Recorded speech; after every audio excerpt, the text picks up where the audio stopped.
¿Qué tal, agroescuchas? ¿Cómo están? Bienvenidos ustedes a nuestro episodio que es el tema favorito de nuestros agroescuchas, conocidísimo como hidroponía. Y mi nombre es Tonatiuh Quiñones y mi compañero y amigo, que es el inmigrante pesimista, optimista de la sabiduría sustentable, sostenible y regenerativa, Héctor Reider, ¿cómo estás? ¿Sabes qué? Ese es el primer apodo que creo que es que no puedo decir que estás mal, porque Sí, efectivamente migré a otro lado y pues sí, soy negativo y positivo. Ok, pregunta, ¿qué es una persona negativa y positiva? pues tú, que estás, estás quejándote de lo que pasó por medio de lo que está pasando con la cultura americana, que ahorita, pues, bueno, eso estamos grabando el 22 de enero, un día después de la toma de protesta de Trump, y Héctor, pues sí tiene un shock cultural, 2 días después por todo lo que está pasando, y realmente, pues, ¿qué les puedo decir? El migrante pesimista, optimista que está en Santa Clara, California, pues ya saben cómo está viendo el futuro. Ay, sí, está Pues bueno, interesante que escuchas. Pero bueno, hidroponía, ese es nuestro, yo creo que ese es nuestro cerrando ciclos, porque cada cierto tiempo sacamos un episodio de hidroponía y sí, cada claro, vez que lo sacamos hay un cambio importante en el podcast. sí, claro. Pero bueno, vamos a poner la intro y empezamos a hablar sobre el tema. Dale. Esto es Agronauta.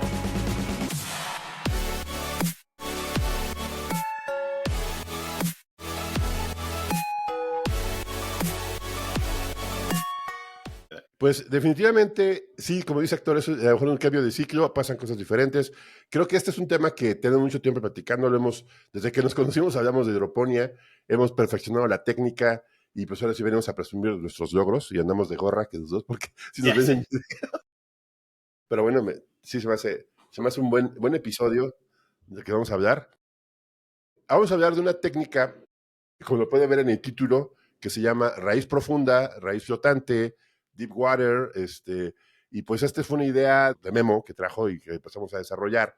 A mí me dio oportunidad de probar sistemas hidropónicos desde el punto de vista de biotecnología, a Memo en aquel entonces de tema de agronómico y a Héctor de la parte sustentable. Empezamos ahí, luego empezamos a meter microorganismos, cuando estuvo Pau con nosotros, nos dio ciertas ideas, y pues se ha creado, queremos hablar de qué es lo que hicimos, porque nunca les comentamos qué fue lo que hicimos, ¿no? ¿Cómo ves, Héctor? Totalmente, totalmente. Yo creo que ha sido uno de los proyectos más divertidos en los que hemos trabajado, Tona. No sé qué piensas. Y me alegra decir que sigue fuerte. 2 años después el proyecto sigue con toda la fuerza del mundo y sigue siendo muy productivo y con unas métricas que hasta fueron mucho mejores de lo que pensábamos. Sí, como que hemos sumado, y aquí creo que quiero darle el honor a quien honor merece. El productor, Javier García, fue bastante bueno y es una persona muy dedicada y pues confió en nosotros y el proyecto está funcionando. Y bueno, lo que estamos haciendo aquí es hidroponía en tina, en agua, no ocupamos nada de sustrato, todas las raíces están flotando. Es un tema muy conocido por varios, pondré fotos conforme vaya aumentando si lo ven en video, si no, pues dejaré las fotos ahí para que las vayan viendo. Pero, y también si a alguien de ustedes les interesa, pues comuníquese con nosotros y les podemos dar ciertos tips, ¿no? Héctor. Totalmente, totalmente. ¿Y por qué no? Como dicen, empezamos por el comienzo, Tona, y hablamos un poquito de lo que es la producción en raíz profunda y en qué se diferencia de los otros tipos de producción hidropónica. O sea, ¿por qué no empezamos en el contexto antes de meternos a cuál es el proyecto y por qué escogimos ese tipo de producción, ese sistema productivo? Sí, yo creo que para bien o para mal, cuando empezamos a hablar de este proyecto, estábamos construyendo un invernadero y estábamos a partir de un sistema NFT, que el NFT es en tubos, si mal no recuerdan, en canaletas, y de verdad es una pesadilla trabajar eso. Es muy pesado por el tema de pasar la solución nutritiva a través de tubos.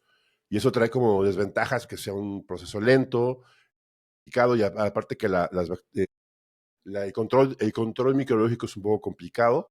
Hay que hacer mucho trabajo, lavar tubos, cada vez, o sea, se va complicando y sí significa que, pues, quisimos ver otra opción porque yo podría decir y a ciencia cierta que el tema de NFT, cuando se convierte en un proyecto industrial, ya es un poquito más grande, es una pesadilla y requiere mucha inversión, ¿no? Y las Ujú. instalaciones son muy fuertes. Y por eso mismo evaluamos varios métodos productivos. Uno de ellos fue sustratos, pero pues obviamente sustratos es para otro tipo de cultivos. Nosotros trabajamos lechuga o verdes, Ujú. hortalizas de hoja verde, y decidimos empezar por tema de agua, utilizar raíz flotante. Sí, no, y analizamos también otros sistemas productivos, no fue el único. teníamos diferentes métricas de qué es lo que buscábamos. Estábamos buscando que fuera mucho más fácil su mantenimiento, que aumentara la producción, que fuera sustentable. Yo creo que eso fue una de las cosas más importantes, cómo manejar el uso del agua por la ubicación de donde estaba el invernadero. Y pues dentro de los sistemas, pues, solamente crecer el sistema NFT que ya estaba ahí. Hablamos de meter uno de Ebb and Flow, que es uno de flujo intermitente, que también es un gran sistema, es un poco distinto, se parece bastante al de raíz profunda, solamente que este se llena una tina y después se va el agua. Y al final caímos en el de raíz profunda por diferentes razones y lo encontramos haciendo investigación en artículos científicos y vimos los siguientes datos. En promedio, la producción hidropónica es entre 50 y 75% más eficiente en el uso de agua y de nutrientes que la producción en suelo. De entrada ya estamos ganando con casi cualquiera que elijamos. Después, la más eficiente en el uso de agua, pues está la aeroponía y está el NFT. Después de eso viene el Ebb and Flow. Y por último, como la menos eficiente, viene la raíz profunda. Pero es la más productiva de todas en cuanto al uso de nutrientes y en cuanto a la capacidad productiva para las plantas. Entonces crecen mucho más las plantas que se crecen en eso. Entonces, lo que decidimos es, bueno, ¿cómo podemos encontrar la manera de reducir el uso de agua? Porque lo que se suele hacer con la raíz profunda es que se tienen estas tinas llenas de agua con nutrientes y cada cierto tiempo, 3 semanas, un mes, 2 meses, se tira el agua. Entonces estamos hablando de muchísimos metros cúbicos de agua que se desperdician. Entonces, ¿cómo podemos evitar eso? Y ahí vamos a dar con primer punto que le podemos a los escuchas que vamos a refutar. Lo que dijo Héctor no es cierto. Nosotros encontramos lo contrario, que el más Exactamente. eficiente es el de raíz profunda. Sí, ¿por Pero qué? por una sola específica razón, Sí, que es porque lo no que hemos gastado aplicamos. Sí, desde que instalamos el sistema no hemos tenido que, nada más hemos tenido que darles rellenar mantenimiento a las tinas. Y y ya. realmente nos vaciamos y seguimos manteniendo obviamente hay que ver algunos parámetros importantes en el agua, pero empezamos desde el principio. Yo voy a hablar un poquito de la infraestructura, ¿no? Ya Héctor dio un preámbulo, cuando evaluamos todo, se decidió hacer tinas desde el diseño. El diseño dice, no, ¿sabes qué? Pues es un invernadero no muy alto, no muy chaparros, para manejo lo construyeron como quisieron, pero bueno, que un invernadero no muy alto. Decidimos utilizar tinas y cuando vino el primer reto es, pues una tina no se construye de concreto porque sale muy caro, ¿no? Entonces, no, pues como que la construimos, pues, vamos a construirla con membrana. Entonces, tuvimos la suerte de encontrar un proveedor, que si dejaremos su dato, que nos ayudó a encontrar una tina, porque nuestras tinas medían 6 metros de ancho, más las paredes, tendríamos que tener una membrana que más o menos tuviera 7 metros de largo, y el mercado solamente existen de 6. Y eso nos hubiera obligado a tener un sistema de, pues, tener que hacer una costura y sellar para hacerla más grande. Y por suerte, pues no, encontramos la forma de hacer tinas de 6 metros, que puede ser por lo largo que quisiéramos. Aquí fueron de 6 metros por 11 en promedio. Ajá, y ya, la distancia al fondo, pues la planeamos para que fuera en la parte más profunda 50 centímetros y en la parte más pequeña fuera de 15 centímetros. ¿Por qué? Para que el agua circulara. Exactamente. Entonces, ese fue el primer punto que hicimos. La bomba se pone en la parte más profunda. La tina queda medio chueca, pero es una ventaja que tú creas. Empezamos con ese supuesto. Yo hice los cálculos de flujo de agua y más o menos con una bomba de 2 caballos sumergible se podía mover todo el agua. Y ahí es cuando empezó el primer reto, ¿no? Construimos la tina, voy a poner fotos aquí también que las vayan viendo. La construimos primero de metal, unos tubos de metal bien hechos, soldados a ciertas distancias, porque si ustedes no recuerdan, por cada metro que suba el agua es 1 kilo de fuerza que es el radiador. Pero aquí estamos hablando de 50 centímetros, es medio kilo. Realmente no es mucha fuerza. Pero obviamente sí tiene que estar bien compactado porque el suelo tiene que generar cierta resistencia. Y no es mucho peso y que caras, pero es distribuido, ¿no? Realmente es Claro. casi nada. Y yo creo que otra de las cosas, ya que estamos hablando en todo eso, es que algo que estaba en nuestro diseño desde el principio era la idea de la recirculación del agua, que es diferente en cuanto al manejo de las tinas. ¿Por qué? Porque normalmente la idea es, bueno, se va a fomentar la producción de microalgas. Bueno, vamos a crear desbalances con los nutrientes, ¿no? Y con el pH. Entonces, en nuestra idea, la utilización de un sistema de recirculación estuvo desarrollada desde el principio, solamente que cambiamos el sistema de recirculación. En la concepción original queríamos poner un humedal artificial que utilizara, en este caso era un humedal híbrido, porque hay diferentes humedales artificiales, está el horizontal y el vertical, y este es uno híbrido, es decir, donde el agua se entra por el fondo, empieza a subir por una capa de sustrato donde no hay oxígeno y sube hasta una donde hay oxígeno y hay plantas para ayudar con el filtrado. Y eso nos hubiera ayudado a controlar todo el proceso de algas y de nutrientes, los excedentes, ¿no? Y nos hubiera dejado un agua de gran calidad. Ahora, el problema es que no teníamos suficiente espacio. La idea original era no solo eso, sino para poder crear potencialmente un ambiente que fuera estéticamente agradable, donde potencialmente tener un sistema de agroturismo integrado en el invernadero. Ahora, sí, claro, no pudimos por falta de espacio, pero en pláticas e investigación, Tona y yo caímos al ozono.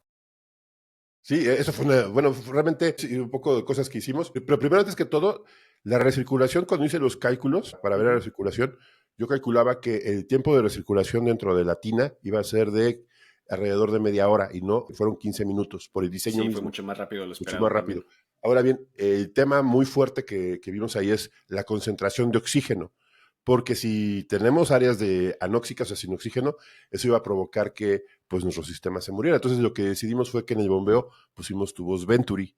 La gente que se dedica a inyección y todo sabe que los Venturi pues inyectan líquidos dentro de la tubería en proceso. Es muy sencillo el proceso. Un líquido que va fluyendo sobre un tubo, le haces una reducción y ese aumento le puedes poner una entrada muy delgada. En este caso, nuestro tubo es de 1 pulgada, le ponemos una entrada de casi 1 octavo, 3 octavos de, perdón, 3 octavos sí, de diámetro de este, y genera una succión.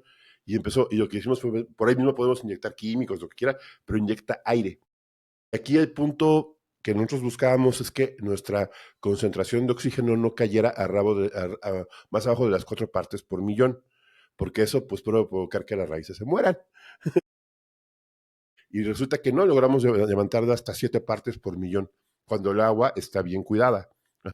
Y es el primer punto. Y ese lo medimos y gracias a todo dio bastante bien. Fue buen experimento. También las tinas pues son más o menos 11 metros cúbicos. Es mucha agua para iniciar. Es muchísima agua. Es más de lo que normalmente se utiliza para un sistema de raíces profunda. Esa es yo creo que la otra, porque algo importante que cabe recalcar es que todo desde el invernadero fue hecho paso por paso. Gracias al productor y su facilidad para trabajar con él. Nosotros a través de tiempo, diseño, lágrimas, sudor y todo, pues realmente estuvimos diseñando desde cero. Tona fue el que estuvo en campo metiéndosle mano, pero pues ahí estábamos haciendo los cálculos, nos juntábamos seguido para platicar, estábamos todo el tiempo viendo con los artículos científicos y estábamos siguiendo lo que la ciencia dice que funciona. Sí. Pero fíjate que cuando, por ejemplo, ya armamos las tinas, el otro punto fue, ¿dónde van las plantas? ¿Dónde van las plantas? ¿Dónde van las plantas? No, pues las plantas las subo. Y encontramos por ahí unas tinas, canastillas especiales, porque las plantas van en canastillas, les voy a poner fotos aquí también para ver. Y el primer cosa que descubrimos es que ocupamos una lámina de unicel, plumavit, como le llamen, hielo seco aquí en charolas especiales. Que es poliestireno espumado de baja densidad, pero de una buena especificación. No recuerdo si es RD18, que es la densidad que genera, que es mucho más fuerte que mucho más denso, pero fue difícil conseguirlo, porque lo tienes que cortar, más o menos ocupamos nosotros de 1 pulgada. Eran más de una. De ancho, no, 1 pulgada. Sí, estaba pensando en el diámetro el radio de de las entradas para los vasitos. No, los vasitos son de 2 pulgadas. Eso queda muy bien, bien construidas, muy prácticas. Y también agujerar eso, pues es toda una fiesta, porque primero intentamos con un taladro, ¿no? Pues no, con un taladro no funciona. ¿Y saben con qué lo hicimos? Con un tubo caliente. Y con eso, pero esa es la cosa, yo creo que, bueno, continúa, sigue. Me emociono además que también la distribución de las plantas, porque le hicimos aquí distribución diamante porque más o menos tiene que tener la distancia entre planta y planta, bueno, que nosotros descubrimos, porque eso no está en ningún artículo, entre 23 y 27 centímetros de distancia entre planta y planta, para que se pueda traer una buena lechuga, ¿no? Para sacar esos números, agroescuchas, lo que pensamos es cuáles son los tamaños promedio o más grandes que se puede crecer esas diferentes variedades de lechuga o de plantas que estaban creciendo en el invernadero, y entonces nos fuimos con los tamaños máximos para poder ser conservadores al respecto. Sí, porque por ejemplo, si tú tienes una lechuga y la lechuga tiende a expandirse, pero si tú la dejas apretada, entre ellas mismas se van manteniendo y mantienen la forma. Y eso es un trabajo empírico, que eso lo descubrimos ya con varios años que estuvimos trabajando con esto, y se me hizo muy interesante. Ahora, otra cosa interesante, el uso de fertilizantes.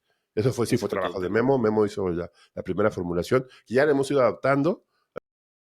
Más o menos mantenemos una conductividad eléctrica, o sea, bueno, el secreto aquí es las producciones nutritivas. ¿No es cierto? Entonces depende de qué vayas a producir, depende tipo de lechuga, calidad de la lechuga, tamaño de la lechuga, y eso te lo permiten las tinas. Por eso cada tina más o menos de ese tamaño tiene 1200 lechugas, en 1220 y tantas lechugas. De hecho, cuando recién empezó el sistema, toda la producción original del invernadero cabía en 2 tinas, creo. Sí, también tinas, sí, lo duplicamos en un mes. Uh-huh. Y además que también nosotros pensábamos, no, pues yo creo que vamos a cambiar el agua a los 3 meses, vamos a ver qué está. Entonces empezamos a producir y se empezó a formar alga, porque pues, obviamente el medio lo genera. El alga tiene una asociación con el fitium y es muy peligroso. Entonces lo que empezamos a hacer ahí, lo que hicimos nosotros que ya al tener esta forma, fue que nos dimos cuenta que la mejor opción es tapar todo, que todo esté tapado. Si lo Si tapas, está pues no lleno hay al máximo, no al hay luz máximo. suficiente para que haya crecimiento de algas. Y sí llegarán que hacer algunas que otras, pero no crecen, o sea, no, porque también la lámina no permite. Yo creo que ese es el mejor ejemplo de cómo funciona la economía de escala que conozco, Tona. Es un ejemplo físico de que si tú produces al máximo, estás utilizando lo mejor posible tu sistema, porque entonces cabe menos espacio para que crezcan las algas. No, y también fue una fiesta para poder acomodar las láminas, como nos Sí, convenía más. ¿te acuerdas? Ahí estábamos nosotros metidos en ¿qué era? ¿SketchUp o era Sí, de SketchUp, sí. En SketchUp. En AutoCAD.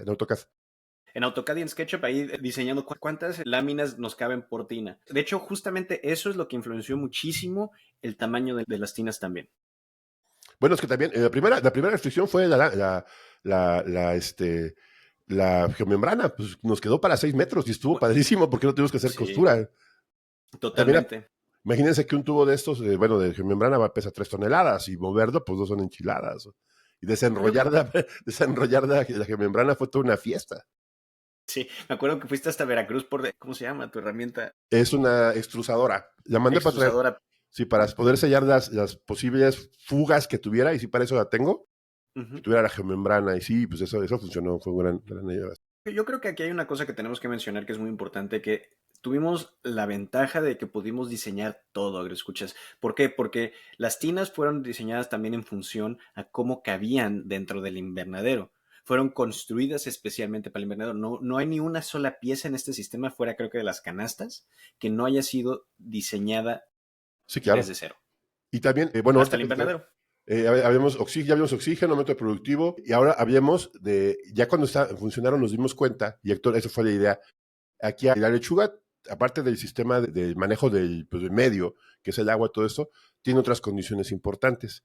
El invernadero en sí, por ejemplo, cuánta iluminación debe tener, la ventilación, que ese fue tema del diseño del invernadero, que también lo hicimos nosotros, ahí como pudimos, pero sí, Héctor, ahí sí planteó el uso de ventiladores axiales, o sea, bueno, verticales, los de fondita, dices tú. Exactamente, los de fonda. Sí, pero fíjate que ese es un tema bien interesante y mucha gente, aquí los pongo a los agroescuchas, se los pongo como reto, porque todo el mundo piensa que el invernadero se mueve de mover el aire a lo largo, hacia lo largo. Y no, Héctor me demostró que el aire en un invernadero se mueve verticalmente. Yo creo que la mejor forma de verlo, escuchas, es que tiene que haber turbulencia en el aire para que Sí. esté bien mezclado.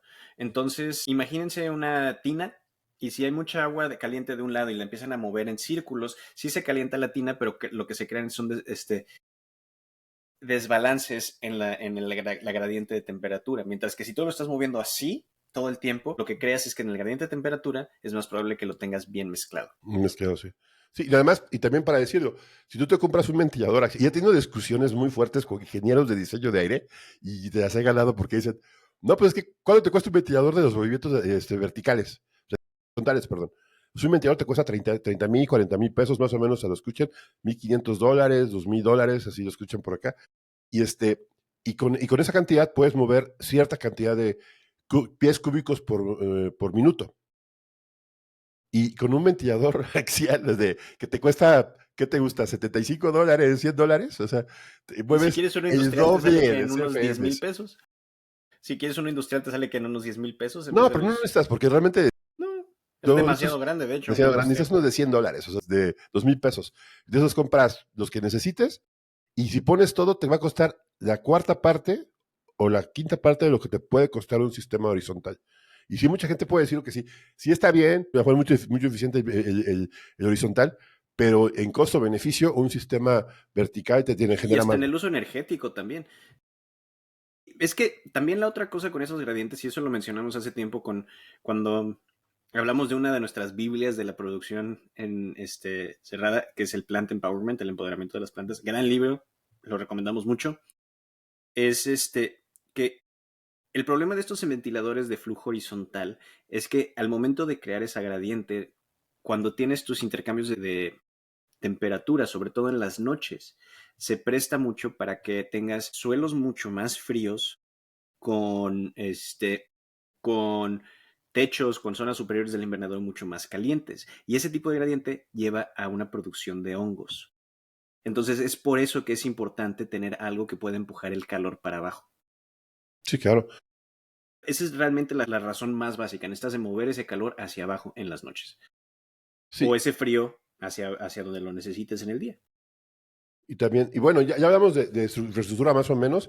El plástico, ocupamos un plástico del 50%, Ujú. porque pues también la lechuga, en la zona donde estábamos, Jalisco, es un poquito muy asoleado, y realmente lo redujimos a más o menos que tengamos pares no arriba de 900 en épocas de mucho calor, y pues DLIs no más grandes a 3, o sea que sí sean bastante bien aceptables para la lechuga.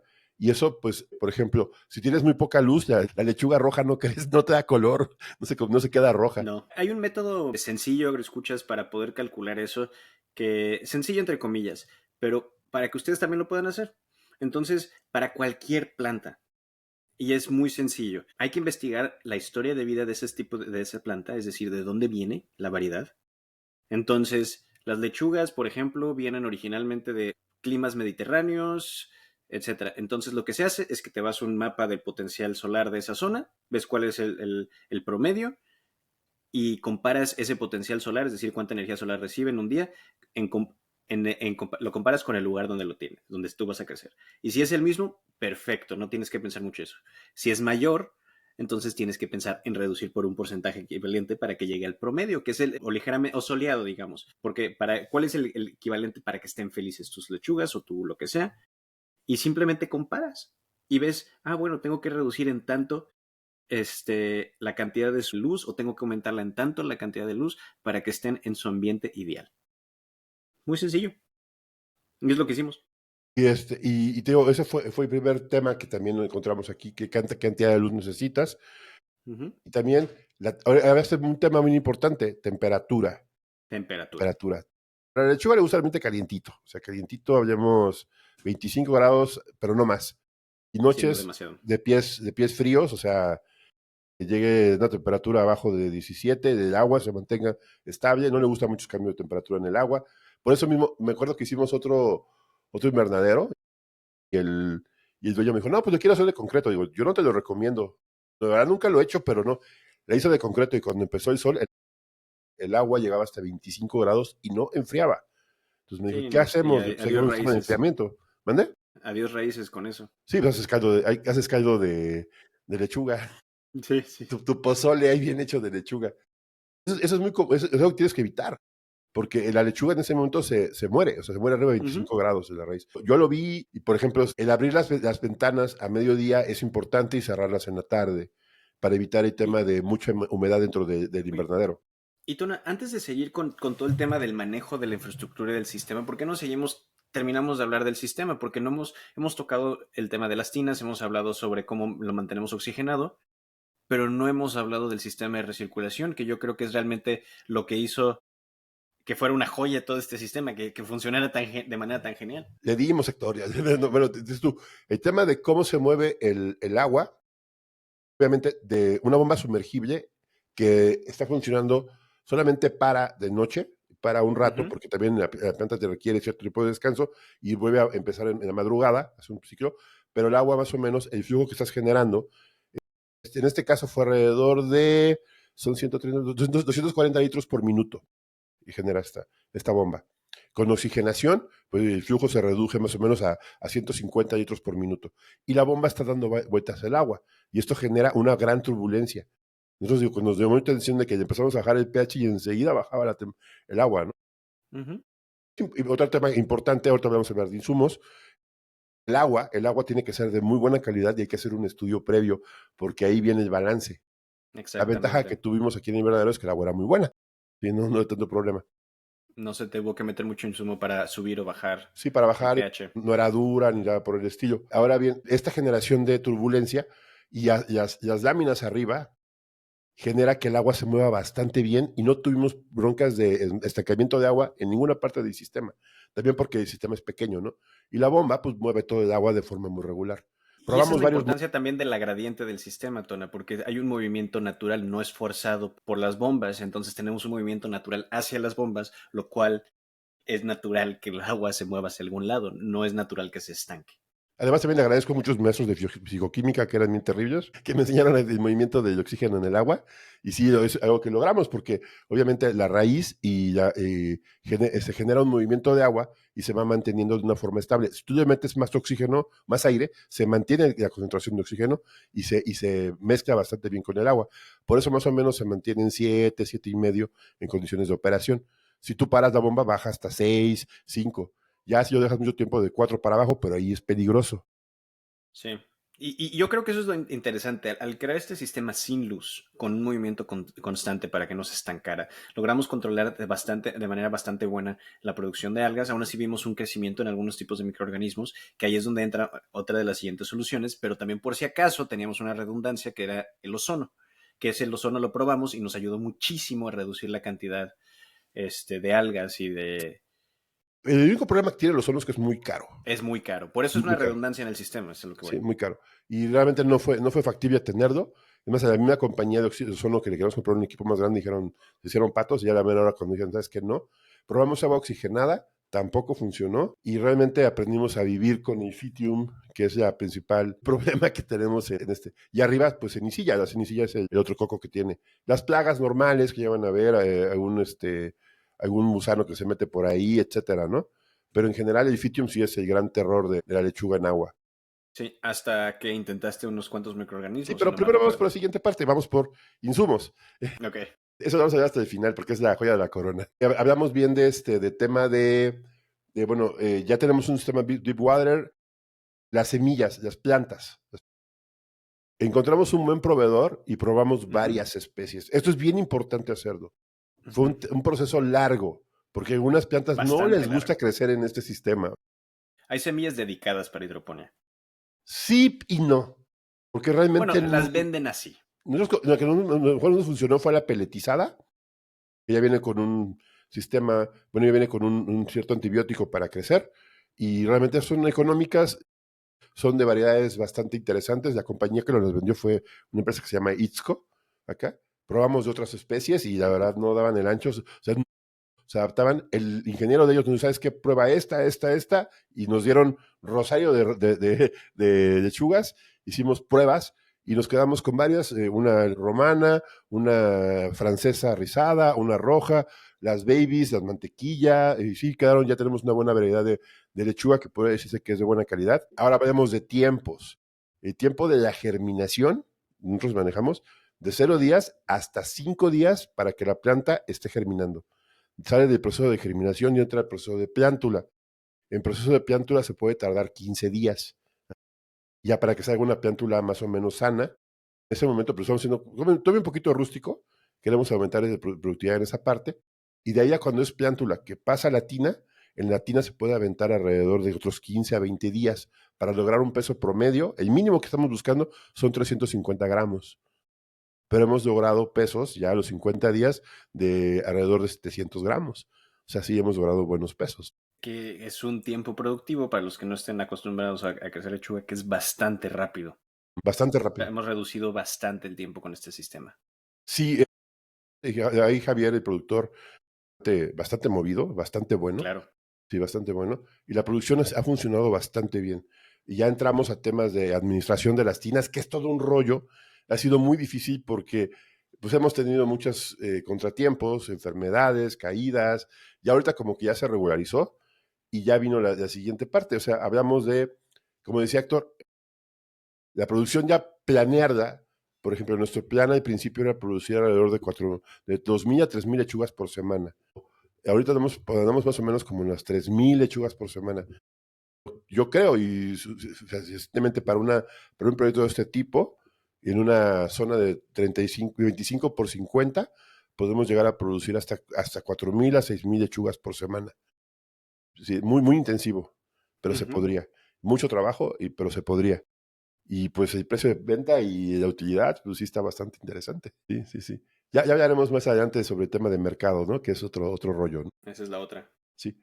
Y ahora bien, ya cuando haces una planeación y todo esto, pues tienes que ir viendo el proceso de que sale desde que germinas hasta que sale la planta, son alrededor de, pongamos, 52 días, 50 días, y pues sí te puede dar una planta bien terminada. En suelo más o menos son 60 días, pero obviamente la única ventaja que tienes acá es que por infraestructura, la cantidad de personal que requieres es mínimo, es menos. Yo creo que este invernadero puede ser bien operado por 4 personas y pues se pone interesante el proyecto, ¿no? Y yo creo que vale la pena mencionar que cuando estamos hablando de sistemas de lechuga todavía más productivos, es decir, en cuanto a velocidad, que estamos viendo que bajan a 40 y tantos días, normalmente estamos hablando de invernaderos 100% cerrados, ¿no? Y estamos hablando que en promedio son 44 días, sí, 45 días. Sí hay lechugas que se producen todavía menos a eso, pero cuando estamos hablando de un invernadero que no está completamente cerrado como este, tener una producción promedio de alrededor de los 50 días, estamos hablando que está compitiendo con invernaderos mucho más tecnificados. Sí, es otro tema, es muy interesante que lo digas. Estamos compitiendo con producciones de invernaderos que son invernaderos de alta tecnología, que manejan mucho más y fuerte esto, Ujú. pero aparte mucho más eficiente, mucho más, pero aparte el costo de producción por unidad es Mucho muchísimo más más alto. caro. Aquí ni Es siquiera mucho hemos más metido alto. grounding y apenas estamos como en la mitad. Sí, Bueno, ya sí, estamos a punto de acabar el invernadero de construir, pero ya llevamos 4 años. exactamente. Y con una producción de 3,000 a la semana. O sea, esa es la cosa. A medio construir todavía no está a su máximo de intensidad ni Pero a el su proyecto ya máximo es de potencial. sostenible, sí. Exactamente, Pero el proyecto ya pasó su punto de equilibrio. Ya se está, exactamente. ya pasó su punto de equilibrio. Y ya ahorita, pues todo es utilidad. Digo, ya aprendimos mucho, le batallamos mucho, pero ya cosas funcionaron, ¿no? Ujú. Y ahora el último reto que tuvimos fuerte fue el Fitium, el cambio de temporada. Esta es novedad. Ya habíamos más al fondo con nuestro amigo Rubén Velázquez, y le mando un saludo de acá, porque pues gracias a él esto salió adelante. Por ahí voy a sacar un reel asociado a este proyecto, de donde él nos platica qué hicimos. Ocupamos productos Lallemand, bastante interesante, porque hubo dos cosas que hicimos. La primera, para controlar el Fitium, creo que estábamos desesperados. Aquí voy a poner una foto de la lechuga toda madreada, o sea, la verdad estaba muy fea. Toda golpeada. Sí, no, pues estaba toda estresada, llena de Fitium, toda mal, y le pusimos Streptomyces. Se modificó todo el sistema de control, le pusimos también Bacillus subtilis, que es productos ya muy, muy genéricos, y le pusimos Streptomyces desde la plántula, que llegara inoculada, hasta lo que tenemos en el sistema.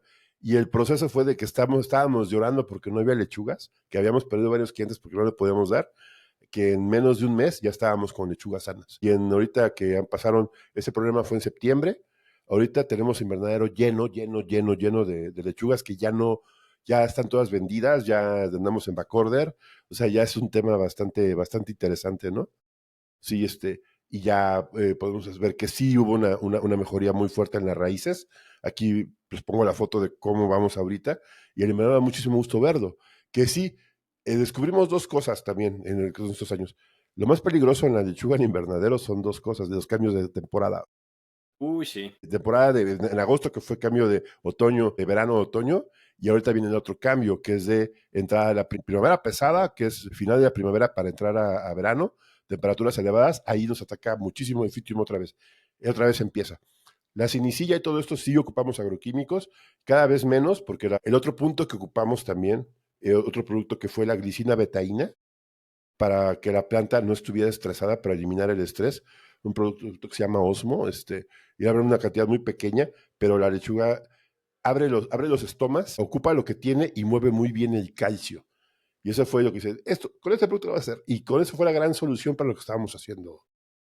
Entonces, lo pueden ver y realmente es un poquito caro al principio, pero cuando ves el volumen que estás generando y las lechugas, otro punto interesante es que se te crecen todas parejitas. Si les aplicas esto, la Las distreptomices fotos que y he la visto han sido y preciosas. así parejitas. Y donde hicimos una prueba de no le pusieron, las plantas todas disparejas. Y esa es una desventaja, porque no puedes sacar un lote completo. Tienes que esperar. Exactamente, no hay estandarización. Y aquí ya puedes estandarizar y crecen todas parejas. Ahorita el problema es que ya tengo mucha lechuga, tengo que vender más. Pues sí. Y yo diría que hay otro reto más, Tona, que ha sido un poco, por el estado actual del invernadero, ha sido un poco difícil de manejar. Y tú sí lo mencionaste, pero lo mencionaste por el Fitium. Pero hay que mencionarlo con las muy altas temperaturas a las que nos hemos enfrentado estos últimos años. Sí, además que la radiación subió ahorita en el invernadero. Mucho. Lo encontramos porque el par sí se fue muy elevado. Es casi en época de verano estábamos 30% arriba y las lechugas estaban bien estresadas por este tema. Ujú. Se notó muchísimo el tema del cambio climático. Y la temperatura interna llegó hasta 45 grados. Y las Sí. plantas, obviamente, con BPDs, deficiencia de vapor, muy elevada, o sea, muy elevada, llegamos a valores de 7, de 6. O sea, la Sí, planta pobres estaba plantas. súper estresada. Y yo creo que hay unas cuantas consideraciones que hay que mencionar. Entonces, era no solo una temperatura altísima, pero como en una humedad relativa bajísima. Ajá. Entonces, era un clima muy seco y era muy difícil tratar de subir la humedad relativa o la humedad absoluta, la humedad, punto, del invernadero, porque este es un invernadero que tenía los lados abiertos. Entonces, cuando hay climas buenos es genial porque tienes una ventilación natural que te ayuda muchísimo. Ahora, en este caso, el no poder evitar que se vaya la humedad, no poder encerrarla en un lugar, aunque se tengan esas temperaturas tan extremas, significa que no le podemos dar una protección extra a la planta para poder manejar con ese aumento de la temperatura. Entonces, ese es uno de los retos. O que no podemos meter técnicas para disminuir la temperatura dentro del invernadero. Sí, es complicado y sobre todo porque el BPD, que la diferencia de vapor que puedes tener dentro de presión de vapor, la diferencia de presión de vapor que puedes tener en el sistema, se eleva demasiado. Entonces la planta tiende a cerrar los poros y a protegerse. Exactamente. Por eso mismo el uso de bioestimulantes puede ayudarte a que esto no suceda. En este caso, yo recomendaría el uso de la glicina betaína o algún polifenol, que estudien un poquito más. Habíamos aquí una vez con Dani de ahí de Chile, tema que me parece muy interesante. Aquí hablamos sobre probabilidad absoluta, llegamos a temas muy bajos y fueron periodos muy largos, o sea que la planta estaba sufriendo inclusive de noche. Sí. Y una recomendación ahí, escuchas, si aparte de esos insumos, es que algo que se puede hacer, sobre todo si es en producción en invernaderos, es que se puede, bueno, ya mencioné aumentar la humedad relativa, pero pueden echar un poco de agua, no mucho, no tiene que ser mucho, puede ser el equivalente spray, así, en vapor, el agua contra la parte exterior del techo del invernadero y eso va a disminuir muchísimo la temperatura interna del invernadero. Sí, que son técnicas que se ocupan en Europa, ¿no? Cuando hace mucho Exactamente, calor. porque lo que hace es que se evapora de inmediato el agua y lo que significa que se evapora es que lo que sucede es que el agua absorbe mucha energía y se vuelve vapor. Entonces toda esa energía es energía calórica, pero no disminuye la entrada de luz. Y también te voy a decir una cosa bien importante, Héctor, y así, te la voy a soltar así. Nosotros somos bien inexpertos, güey, pero ¿Somos qué? somos bien inexpertos, o sea, Totalmente, sí, pero no tenemos sabemos ni ganas. madres, o sea, estábamos bien neófitos, no somos expertos, nos creemos los grandes growers, tenemos poca experiencia manejando el cultivo, pero en base a tecnología, a poder medir, Y investigación. ocupamos sensores de Seagrow, y ocupamos también para saber el BPD, para saber temperatura, humedad, ocupamos medición y obviamente arriesgándonos. Yo creo que eso es muy interesante que lo menciones, Ana, porque yo creo que si estuviéramos sentados con casi cualquier agrónomo, Grower, agrónoma, lo que sea, grower de esos. pero que lleva ya, vería que no sabemos. Y es la realidad, no somos expertos en el tema, no somos agrónomos, no somos, pero lo que sí hicimos es ser metódicos con nuestro proceso, estar abiertos a la experimentación y tratar de fundamentar nuestra toma de decisiones por medio de Datos. datos y ciencia. Sí, sí, no, y ya Entonces, cuando algunos agrónomos van y ven y dicen, no, pues está bien, ya nos sí, critican tanto, sí, sí, sí. ya nos critican tanto. Y la verdad sí agradezco mucho que cuando pedí ayuda nos ayudaron bastante. Digo, Ujú. mi fuerte, lo que yo ayudé fue el diseño de las tinas y diseño de la infraestructura, que esa parte no es bueno, pues he trabajado, me pareció interesante. Y aparte, viene la parte más interesante, que es la que tú ves, Héctor, la parte sustentable. Una cosa bien Sí, interesante, yo le decía a Héctor, ¿en qué momento tenemos que cambiar el agua? Ese era el gran reto. ¿Qué día, qué momento, qué factor? Y yo digo, pues cuando tengamos nitritos muy elevados, que esos pues, son tóxicos para las lechugas, y empezamos a medir, y pues no se presentaba. No, y hasta la fecha no hemos tenido que hacer un cambio. Muy poquito una vez que hubo un poco de problemas de bombeo, pero no hemos tenido problemas de nitritos. Realmente Sí, sí. hemos vaciado las tinas y eso lo que sí tenemos que hacer es rellenarlas porque obviamente las plantas transpiran, se llevan el agua. Ujú. Más o menos cada tina al mes se tiene que aventar 1,500 a 2,000 litros de agua, donde 11,000, más o menos el 10% tiene que rellenarse. Se tiene que ajustar los datos de lo que comen las plantas, ¿no? Ujú. Los valores de nitrógeno, de fósforo, de potasio, lo hacemos con base a la ni nada complejo. Vemos el tema de conductividad que haya bajado y la volvemos a subir. No hacemos medición exacta de cada uno de los nutrientes, que a lo mejor está mal, podría ser un punto de mejora, pues no tenemos 100,000 pesos para un proceso de manejo de sensores, pero sí tenemos un medidor de pH y conductividad todos los días y se anotan los datos y vamos viendo y rellenamos de agua de calidad, el agua se hace estudio cada 6 meses, se le hace estudio, se tomas de las muestras de las tinas y pues si estamos en parámetros se queda. Y ser muy cuidadoso con la medición. Y ahí vamos midiendo otra vez, y vamos midiendo otra vez, y vamos midiendo otra vez, así hasta que las lechugas van quedando. Hasta el momento se ha cambiado el agua en las tinas solamente una vez, más o menos 4 años. por mantenimiento. Sí, desde mantenimiento se tuvo que limpiar porque están todas llenas de... Las raíces de las lechugas van creciendo, se quedan en el fondo. Entonces hay que... Y sí, regresando al tema de sustentabilidad, yo creo que hay que verlo desde los 3 aspectos de la sustentabilidad, ¿no? Todo Ajá. este sistema. Entonces, ¿qué es lo que descubrimos? Originalmente nosotros cuando estábamos pensando justamente en lo del recambio del agua, era una de las cosas más importantes que nos interesaba de este sistema, porque sí era el más productivo, pero si no éramos cuidadosos con el manejo del agua, no nos salían las cuentas. No iba a ser viable, económicamente viable este proyecto. Entonces, nosotros nos dimos cuenta que para que funcionara tenía que ser una cierta cantidad de metros cúbicos por tina, que son como los 11 más o menos, y que además el tiempo mínimo para hacer un cambio, en vez de las 3 semanas a un mes, tenía que ser a 6 meses. Entonces, desde el principio nuestra apuesta fue, mínimo tiene que estar funcionando nuestro sistema en recirculación 6 meses. Entonces, por eso pensamos en sistemas de filtrado. Por suerte, ya había estudiado un poquito los sistemas de recirculación en los acuapónicos. Entonces, cómo dejar el agua con la suficiente calidad y con los nutrientes para que no quede contaminada en términos de salubridad por los desechos de los peces, ¿no? La acuaponía es hidroponía con acuacultura. Sí. Y básicamente eso es lo que utilizamos. Al final, por cómo funciona el sistema y todo lo que se hizo, no fue necesario implementar todo eso, pero como mencioné, ya teníamos ideado un sistema con un humedal costero, es decir, utilizar sistemas de filtrado totalmente basados en la naturaleza Uh-huh. para filtrar el agua. Después hablamos un sistema de biofiltros y por último hablamos del ozono. No fue necesario. Entonces, al final de cuentas, en ese sentido, hemos creado un sistema, ahora sí que de manera empírica, más eficiente que muchísimos de los sistemas NFTs, porque el NFT, quieras o no, lo tienes que vaciar cada cierto tiempo para dar una limpieza profunda. Exacto. Sí, yo Entonces creo vas que... a tirar toda esa agua, no es un sistema completamente cerrado como el nuestro. Y también el sistema de lavado y tiempo de mano de obra y todo el desarrollo de esto es bastante complejo, Héctor. O sea, Claro, ponte a pensar, dices más o menos un trabajador, de 1 o 2 trabajadores que están lavando los tubos, limpiando, y es un trabajo interminable. Que puedes poner sistemas exactamente. clean in place y lo que ustedes quieran. El manejo de tubos es la muerte, es muy pesado. Pero bueno, eso es a gusto del cliente, ¿no? Y algo similar pasa con los ebb and flows. No es tanto si es ese cuidado, pero es un cuidado donde si no tienes los flujos bien hechos, vas a terminar con problemas de que van a estar muy seca tu planta, que se van a quedar ciertos nutrientes pegados en el sistema y se van a cristalizar y se van a hacer inviables, etcétera, etcétera.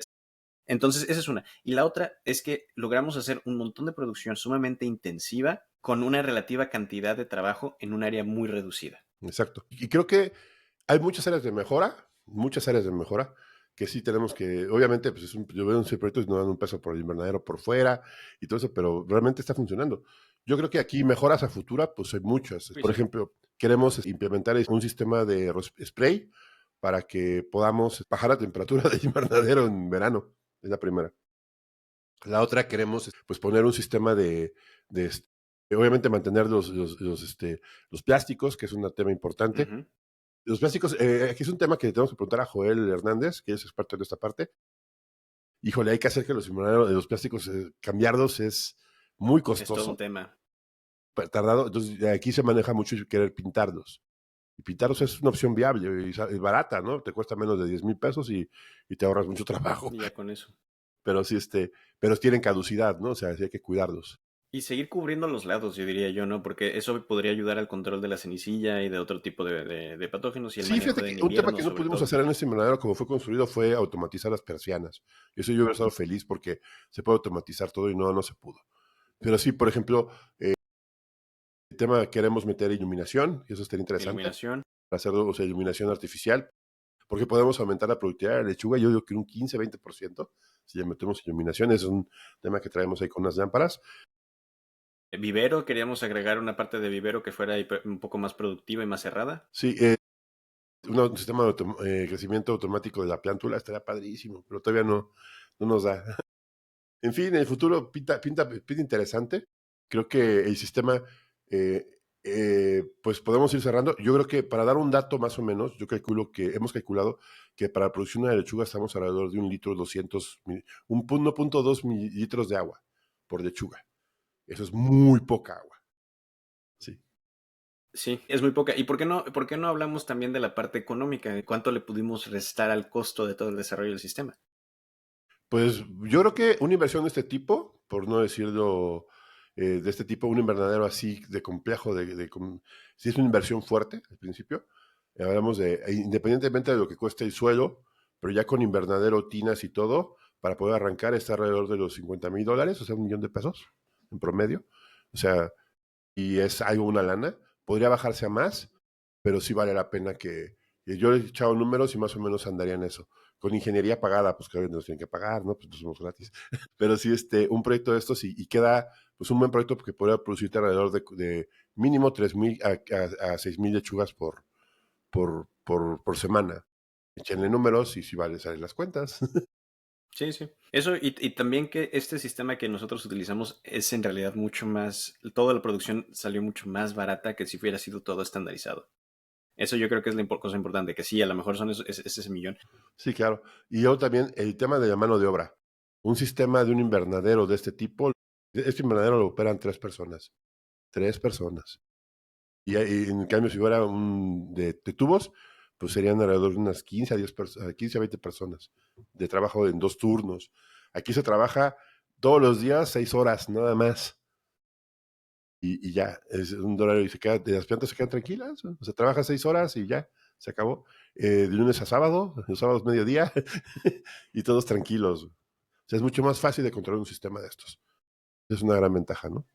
Ujú. Y vives menos estresado, hasta que no se te enferman, ¿no? Pero creo que hay que seguir trabajando con el tema de lo que son las, este, las, pues el uso de microorganismos y bioestimulantes, que eso puede ser una gran ventaja para un proceso de hidroponía de este tipo. Y pues ya veremos adelante qué nos depara el destino, ¿no, Héctor? ¿Cómo ves? Totalmente. O sea, yo diría que mi conclusión muy grata de todo de esto hasta ahorita, estos 4 años después, es que fuera de la inversión inicial de agua, realmente lo efectivo que ha sido el sistema en su uso de recursos, de que ha pasado por sequías, ha pasado por... y ha estado. O sea, realmente una vez que ya está funcionando bien y todo, ha sido, no sé cómo ponerlo, pero ha sido un gran éxito el uso del agua en este sistema. Este sistema que constantemente se dice que es el menos eficiente de todos los sistemas de hidroponía, que sí, en el momento, si se tiene ese plan de recicle de agua o no de recicle de agua, si se tiene ese plan de... Yo duraría un poco, Héctor, de ese tema, de que fuera menos eficiente. No, Pues pues es sí, lo que dicen los... Exacto, sí, pero eso es bajo el esquema de que se tire el agua cada mes. sí, claro. No, aquí no se tira y eso es una gran ventaja. Y ese es un punto. Y otra cosa que también yo pondría muy en tela de juicio, digo, el costo por planta y el área de mantenimiento. Porque normalmente los Ujú. costos de mantenimiento son muy ocultos. Sí. Sí, son muy ocultos en los sistemas hidropónicos. Por ejemplo, dicen, no, es que el sistema de sustrato a todo dar, pero cuando acaba el ciclo, tiran todo el sustrato y eso es basura. Y es un reciclaje. Aquí no tiras nada. No hay nada. Obviamente, hemos trabajado nada más hortalizas, Ujú. pero en hortalizas funciona bastante bien.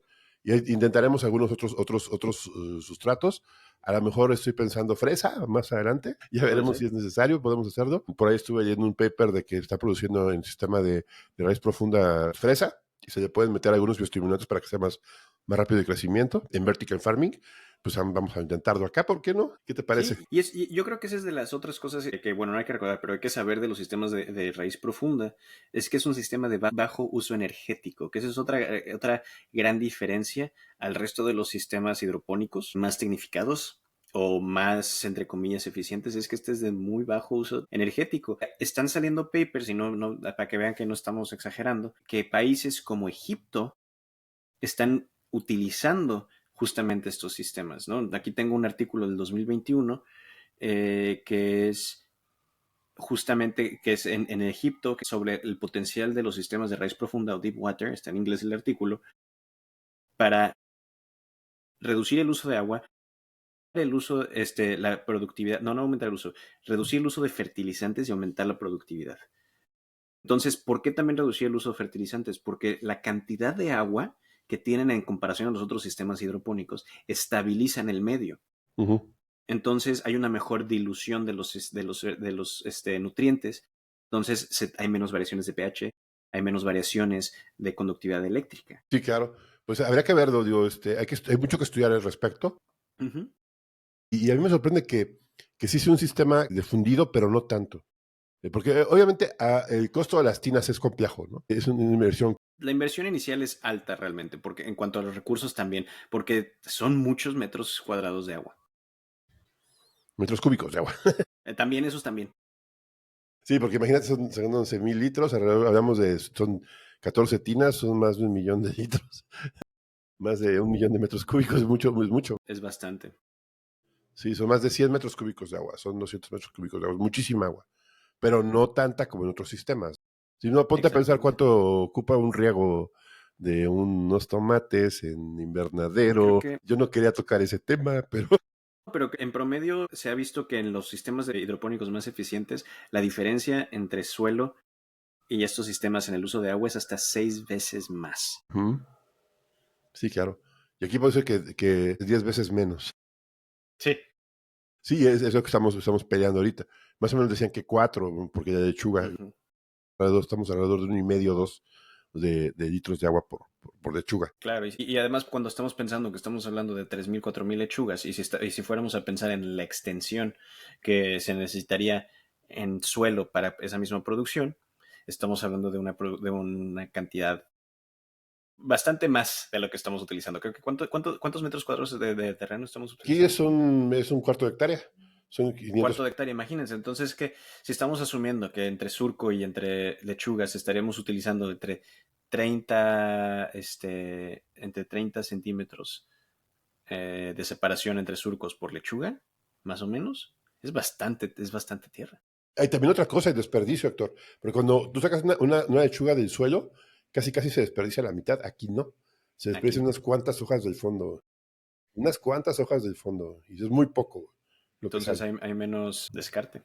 Sí, me descortesía. Ya van a poner gallinas para todo desperdicio para alimentar gallinas. Y además que otra cosa bien interesante, y de eso no hablamos, y eso es la parte final. El producto final, voy a dejar fotos aquí del producto final, es muy crunchy. Logramos, tiene una buena turgencia. La lechuga dura más tiempo en anaquel, porque la sacas viva, la sacas con todo raíz, como algunas otras especies, pero aquí las hemos sacado y a mí me duran más o menos una semana fuera de refri. Y en temporada más o menos templada. Si ya metes al refri te puede durar hasta un mes y te queda viva. Y además, también hemos visto que ahorita con lo que hemos agregado de glicina betaína y el control que hemos tenido del fitium, los grados Brix se elevaron de la savia de la raíz, de la lechuga, la savia de la lechuga. Y eso está bastante interesante porque el otro día medimos 12 grados Brix. Es una lechuga muy dulce. Voy a subir un reel de lo que nos platicó Rubén en el patio, que vimos ahí en el invernadero, para que lo vean. Aquí les pongo unas cuantas fotos. Y cualquier duda o pregunta, pues no se diga más, Héctor. ¿Alguna otra conclusión? No, yo creo que ninguna. Yo creo que tengamos más proyectos así, que ha sido muy divertido trabajar en este. Sí, claro, esperemos que nos den más proyectos, ¿no? Nos han dado algunos, pero muy chiquitos. Esperemos que buscar algo más. Pero en fin, no se olviden más, aquí entren a agronauta.io y ahí vamos a poner una liga del episodio y también a las fotos del proyecto para que las vayan viendo. Y pues a quien nos escuche, muchísimas gracias. Héctor, no se Pues diga hasta la más. próxima. Nos vemos la próxima. Saludos. Si te gustó este episodio, no olvides calificarlo con 5 estrellas o darnos una manita arriba. Tu reseña en Spotify o YouTube nos ayuda muchísimo. También puedes mandarnos un mensaje con tus comentarios o preguntas. Pero lo más importante, compártelo. Así más personas pueden unirse a esta conversación sobre agricultura y tecnología. Puedes escribirnos directamente a agronauta.io o seguirnos en nuestras redes sociales, YouTube, Facebook, Instagram y TikTok como agronauta.io. Nos vemos en el próximo episodio.